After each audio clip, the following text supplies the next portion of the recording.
Comment savoir bien s'entourer lorsque l'on est entrepreneur? Voilà le sujet qui va nous animer à présent sur le plateau de Smart Patrimoine. Pour en parler, nous avons le plaisir d'accueillir tout d'abord Clémentine Piazza. Bonjour Clémentine Piazza. Bonjour. Merci d'être avec nous sur le plateau de Smart Patrimoine. Vous êtes fondatrice de In Memory. Nous avons le plaisir d'accueillir également Laetitia Vandeval. Bonjour Laetitia Vandeval. Bonjour. Vous êtes fondatrice de Andromé. Et enfin, nous avons le plaisir d'accueillir également Johan Rivalan. Bonjour Johan Rivalan. Bonjour.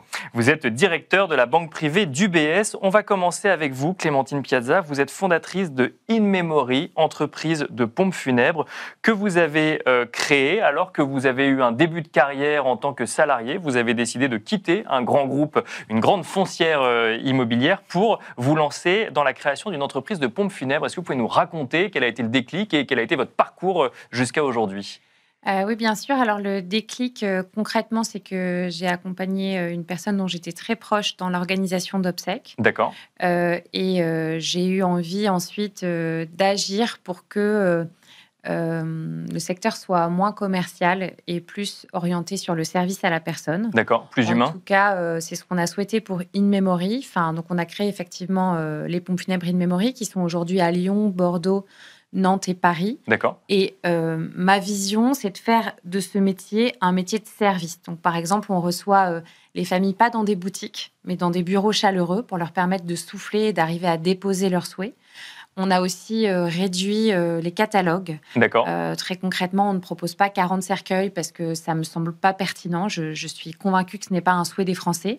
Donc, on a clarifié l'offre pour les soulager aussi et pour avoir plus de temps pour l'essentiel, c'est-à-dire l'hommage, de confectionner un parcours d'obsèques, une cérémonie en fonction du rite laïque ou religieux, en fonction de l'histoire de la famille et du défunt, où on peut se dire, même si c'est triste, je suis fière de ce qu'on a fait. D'accord, parce que vous constatiez qu'il y avait peut-être une approche trop commerciale dans ce que vous aviez pu vivre vous-même dans votre vie privée et que vous vouliez remettre un petit peu d'humain au cœur de ce moment aussi particulier dans la vie des familles. Exactement, de passer d'un métier de commerçant à un métier de service.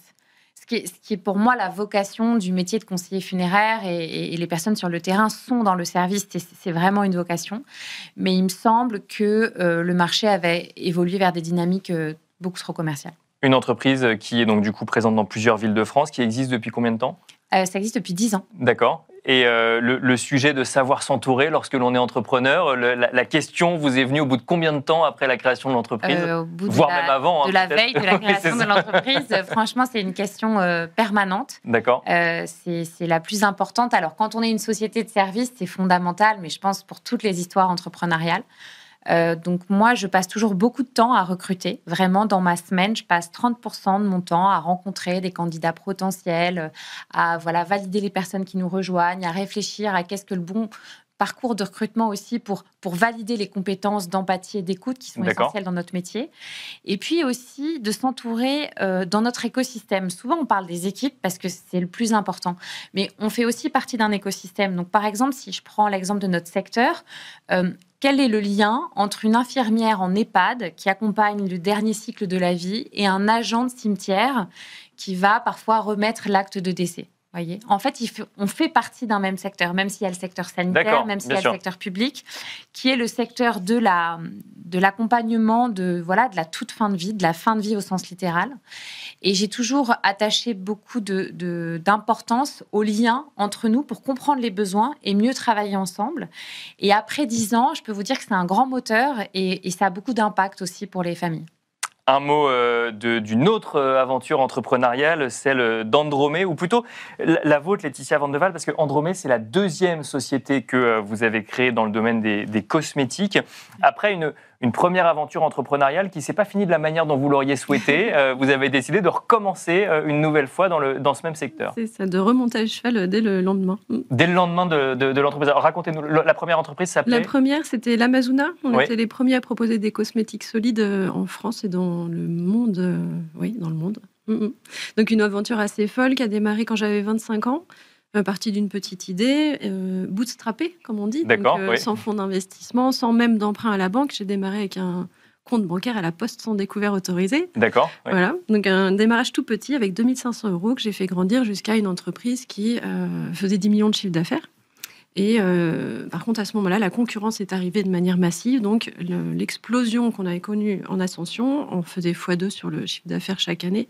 Donc la dernière année passée de 5 à 10, c'était sportif. Bien sûr, oui. Et après, on a reconnu la redescente. Hein. Alors, on est implanté dans la Drôme, les montagnes, ça nous connaît, mais là, c'était vraiment un beau pic. Et du coup, la redescente, ça a été moins 3 millions par an pendant 3 ans. D'accord. Donc une sacrée descente. Et là, avec toutes les procédures de conciliation, redressement, puis liquidation. Beaucoup d'apprentissage, très intense en apprentissage. Un repreneur choisi à la barre du tribunal de commerce, ce n'est pas celui que vous imaginiez. Voilà, on sort de l'audience, mon avocat dit, voilà, ce sont les repreneurs qui ont prévu de te garder dans l'équipe qui vont avoir la reprise de ton entreprise. Donc, en gros, demain, tu as encore du travail. Et finalement, coup de tonnerre, bim, le courrier tombe et maintenant, plus de travail. La première entreprise part par là et moi, je me retrouve toute seule, mais avec des entrepreneurs prêts à me faire confiance. D'accord. Et donc, 24 heures après, je leur dis que moi, je vais y retourner et on relance une marque de cosmétiques. Un exemple de résilience, quoi. Même pas une semaine de vacances, dès le lendemain, on est reparti. Oui, surtout pas de réflexion, droit devant. Et c'était il y a 1 an et quelques mois. Et donc Andromé est né, et Andromé, pour le coup, le principe d'Andromé, c'est des cosmétiques, toujours ? Des cosmétiques, avec un nouvel engagement sur l'écologie autour de la cosmétique, en partant de l'ingrédient. Donc on va récupérer des noyaux de fruits autour de chez nous dans la Drôme, des noyaux d'abricot par exemple, que l'on presse pour en extraire de l'huile et qui servent de base à des cosmétiques de belle qualité. Et vous mentionnez le fait que dès le lendemain, il y avait des entrepreneurs qui étaient prêts à vous suivre. Je vous pose la même question. Cette conscience d'avoir besoin d'être accompagné quand on a un projet entrepreneurial, elle vous est venue du coup plutôt sur la deuxième entreprise, à l'issue de l'expérience de la première, ou comment ça s'est fait ? Alors, en toute honnêteté, trop tardivement sur la première. D'accord. C'était la fougue des 25 ans. On se croit un peu tout puissant, surtout quand ça marche. Donc, j'ai mis trop de temps à me faire accompagner. J'avais un DAF en interne qui a fait un sacré travail en rassemblant autour de nous l'expert comptable, l'avocat d'affaires, le CAC, le commissaire aux comptes, en les mettant tous autour de la table sur des réunions régulières quand le bateau a commencé à basculer. D'accord, mais c'était trop tard. C'était trop tard. Est-ce qu'on aurait pu faire quelque chose ? C'est une histoire bien spécifique, mais quoi qu'il en soit, il y avait ces parties prenantes avec des regards extérieurs et le recul nécessaire quand on est dans le creux de la vague. Johan Rivalan, expert comptable, avocat, banquier d'affaires ou banquier privé, qu'est-ce que ça vous évoque, ces deux histoires ? Alors vous êtes au contact d'entrepreneurs plutôt sur des sujets de financement ou d'accompagnement patrimonial. Cette nécessité de se faire accompagner, vous la voyez ? On vient vous voir toujours trop tard ? On essaie de venir voir les gens avant qu'ils aient besoin de nous. Et d'abord, je voudrais dire que je suis très admiratif et ravi d'être là avec vous aujourd'hui, avec 2 entrepreneurs à succès, donc. Et j'admire ce talent, le fait d'oser, de créer, de construire. Et donc, nous, on est ravis chez UBS de pouvoir accompagner ces développements. On a beaucoup de chance puisqu'on accompagne des familles, des personnes qui prennent des risques et après, on les fait réfléchir. On essaie justement en amont, sur votre point, de les accompagner sur la structuration du patrimoine professionnel, le lien entre le patrimoine professionnel et le patrimoine personnel. Et donc, on travaille de concert avec les personnes que vous avez citées, les avocats, les experts comptables, les fiscalistes, pour essayer de faire réfléchir. Donc ça, c'est sur la structuration du patrimoine, mais aussi sur le secteur d'activité. Quelle est la suite ? À quelle échéance ?